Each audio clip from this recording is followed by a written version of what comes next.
It's Christmas! To celebrate, Fact Me Up has gathered together 3 or 4 festive facts about Brighton. Roll titles.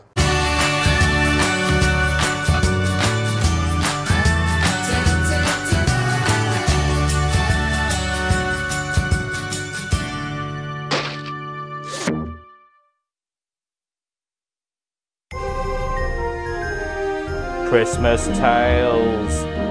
What's the most famous Christmas story ever? Well, probably that one with the manger and the kings and the shepherds and all that stuff. But after that, it's almost certainly Charles Dickens's A Christmas Carol, the tale of Scrooge McDuck being confronted by the ghosts of Christmas past, present and future. Charles Dickens was, of course, a regular visitor to Brighton, often staying in the Bedford Hotel, now the site of the Holiday Inn, ooh look, there's a blue plaque, when finishing off his books.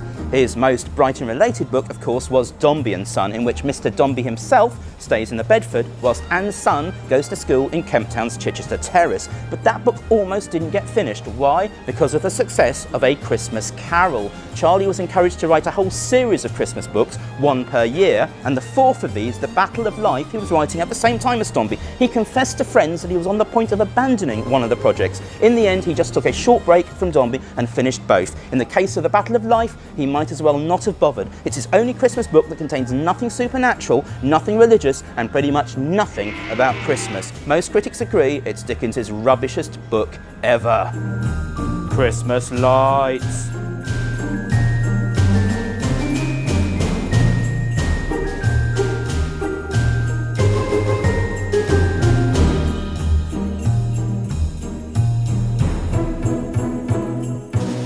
The main Brighton Christmas lights are not paid for by the council, but by Brilliant Brighton, a group of local shops and businesses. That's why they stop before they get to Hove. Sorry, Hove.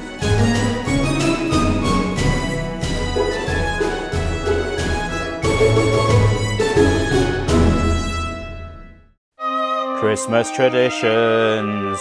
One Brighton Christmas Day tradition is currently at risk. Festive swimming in the sea in the town reportedly dates back to 1860. In fact, that's the year that Brighton Swimming Club was formed. It's England's longest running swimming club. Yes, Maidstone got one a few years earlier, but they haven't run continuously. Also, Maidstone isn't even on the coast.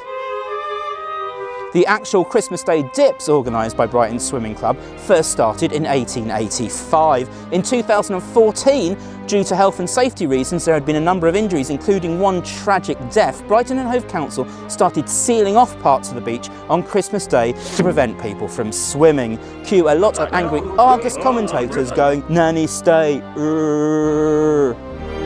Christmas sport ball.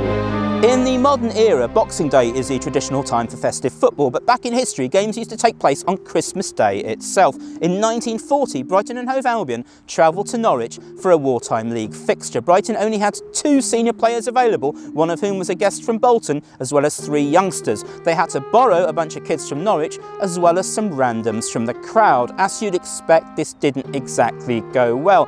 It turned into Brighton's biggest defeat in their history. Final score, Norwich City 18, Brighton and Hove Albion nothing.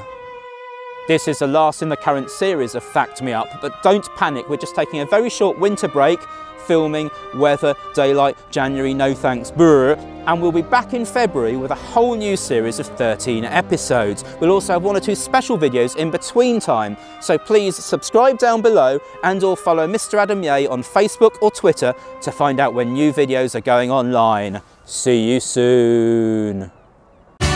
Merry Festives. See you in February for more stuff like this, but hopefully better.